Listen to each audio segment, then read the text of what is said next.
आप सभी को मेरा नमस्कार।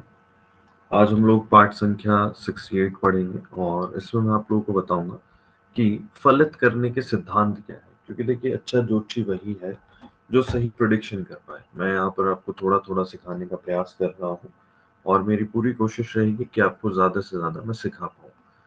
मैं जैसा कि अभी कह रहा था कि अच्छा ज्योतिषी वही है जो सही प्रेडिक्शन कर पाए, क्योंकि ज्योतिषी का काम ही प्रेडिक्शन करना है कि भविष्य में क्या घटनाएं घट सकती है और वो सटीक तरीके से उसको बता पाए। परंतु आजकल समाज में क्या चल रहा है आप सभी लोग जानते हैं कि ये वाला उपाय कर लो तो करोड़पति बन जाओगे, हाथ पे यहाँ पर कोई नंबर लिख लो तो ऐसा हो जाएगा, है ना। अगर मोबाइल नंबर में ये नंबर आ गए तो आपका जीवन बर्बाद हो जाएगा, खराब हो जाएगा। ये बेकार की बात है। मोबाइल नंबर हमारे जीवन को रूल थोड़ी कर सकता है ना। हमारा भाग्य क्या है, जिस समय हमारा जन्म हुआ उस समय प्लानिटरी पोजीशन जो थी उससे हम समझ सकते हैं कि हम अपने भाग्य में क्या क्या लेकर आए।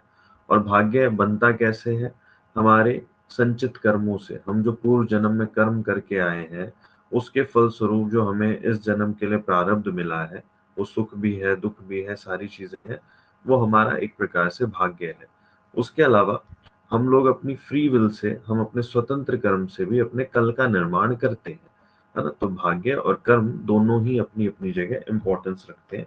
ये पूर्व में मैं कई बार बता चुका हूँ कि भाई फ्री विल भी बहुत आवश्यक है।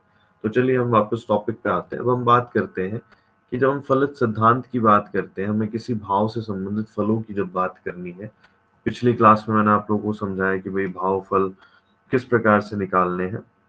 आज हम बात करेंगे कि भाव से संबंधित यदि हम फल कह रहे हैं तो वो फल अच्छे होंगे बुरे होंगे, तो इसको कैसे समझेंगे। भाई वो फल क्या होंगे कब होंगे वो आगे की बात है, वो प्रिडिक्ट करना बहुत जरूरी है। वो प्रोडक्टिव वाले पार्ट में आप सीखेंगे। परंतु अभी आप कैसे बता पाएंगे कि इस भाव से संबंधित अच्छे फल मिलेंगे या बुरे फल मिलेंगे। तो उसके लिए सबसे ज्यादा जरूरी क्या है देखना, नंबर वन पे भाव। आप भाव को देखें कि भाव में कौन कौन से ग्रह प्लेस्ड है, कहाँ के वो स्वामी है। ठीक है जी। तो भाव में बैठे हुए ग्रहों की प्लेसमेंट को देखें। उसके अलावा भाव पर दृष्टि कैसे ग्रहों की है, शुभ है अशुभ है, इसको देखें। भाव में युति किन ग्रहों की है, आप इसको देखें। तो इससे आपको समझ में आएगा कि जो भाव है वो बलवान है, मतलब शुभ अवस्था में है, या फिर वो अशुभ अवस्था में है। दूसरा, फिर आगे चलते हैं, फिर देखते हैं भाव स्वामी को कि भाई जो भाव का स्वामी है वो कैसी स्थिति में है, वो प्लेस्ड कहाँ है, उसके साथ कौन से ग्रह युति करके बैठे हुए हैं, है ना। उसके अलावा उस भाव के स्वामी के साथ कौन से ग्रह हैं, भाव के स्वामी को कौन से ग्रह देख रहे हैं, और जो भाव का स्वामी है वो बैठा कहाँ है। ये सब चीजें देखनी है, मतलब हमें प्लेसमेंट भी देखनी है, एस्पेक्ट भी देखना है, और साथ में कंजक्शन भी देखना है। मैं लिख देता हूँ यहाँ पे। भाव में भी हम ये सब चीजें देखेंगे। हमने प्लेसमेंट देखी कि भाई भाव में प्लेस्ड कौन कौन से ग्रह हैं, ध्यान से सुनना मेरी बात को। भाव को कौन कौन से ग्रह देख रहे हैं, भाव में कौन से ग्रह युति करके बैठे हुए हैं, ये सब चीजें हमें देखनी होती है। उससे हमें पता लगेगा कि भाई उस भाव के पास कितना बल है, मतलब वो शुभता की तरफ जा रहा है या शुभता की तरफ। फिर भाव के स्वामी को देखेंगे, उसमें भी आपको ये प्लेसमेंट एस्पेक्ट और कंजक्शन देखना है कि भाव स्वामी की प्लेसमेंट कहाँ पर है, उस पर दृष्टि कैसे ग्रहों की है, या फिर युति कैसे ग्रहों की है। फिर आ जाता है कारक। कारक पूर्व में मैं बता चुका हूँ। फॉर एग्जाम्पल एजुकेशन का कारक बुध है, धन का कारक ग्रह गुरु है, बल का कारक ग्रह मंगल है, मान सम्मान का कारक ग्रह सूर्य है, वह गुरु भी है। तो इस प्रकार से ये ग्रहों के कारकत्व हैं। ये सब चीजें आप लोग पहले पूर्व में पढ़ चुके हैं। यदि आपने पिछली वीडियोस नहीं देखी है तो उनको देखेंगे तो आपको समझ में आएगा। तो कारक में भी क्या देखना है कि भाई कारक प्लेस्ड कहाँ है, उसकी प्लेसमेंट कैसी है। ठीक है जी। फिर उस पर दृष्टियां कैसी है ये देखना है आपको, और जो कारक ग्रह है वो युति करके कहाँ पर बैठा है। एग्जाम्पल के तौर पे मान लेते हैं कि ये वृष लगन की कुंडली है। अब हमें मान लेते हैं कि भाई इस व्यक्ति के सुखों की बात करनी है कि अपने जीवन में कितना सुखी रह सकता है। तो जो सुख भाव जो है वो कौन सा है, चौथा भाव, क्योंकि यहाँ से मन के सुख की बात आती है ना। हमारे पास देखिए, अगर मान लेते हैं कि भाई सुविधाएं कम भी हो बट हमारा मन बली हो, मन प्रसन्न रहे, तो वही व्यक्ति का सुख है, तो इसलिए चौथे भाव से हम सुख की बात करते हैं। तो अब चौथा भाव बली है नहीं है, उसको क्या देखेंगे कि भाई भाव में कैसे कैसे ग्रह प्लेस्ड है। फॉर एग्जाम्पल के तौर पे हम मानते हैं कि चौथे भाव में बुध आकर बैठ गए, ठीक है।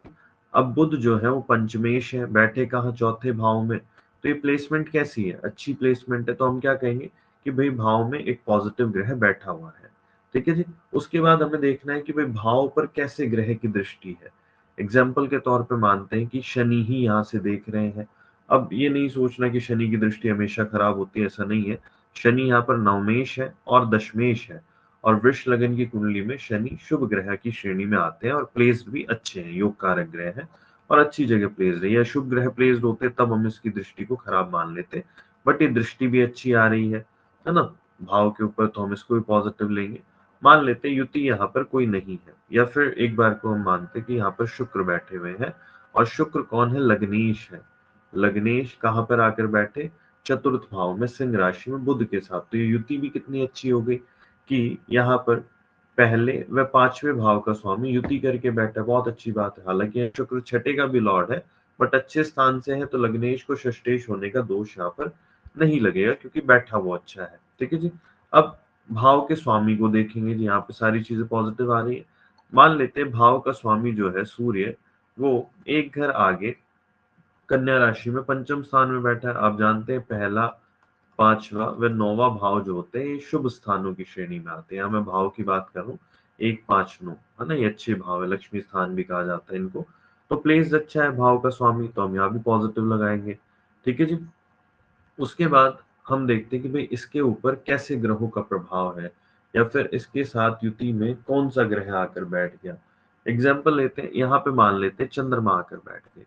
चंद्रमा अशुभ भाव के स्वामी नहीं है, इस कुंडली में अच्छे स्थान पर बैठे हुए हैं, तो ये भी युति जो है ठीक है ना। और इस भाव के स्वामी के साथ जो चंद्रमा है उसको हम ठीक ही मान रहे हैं।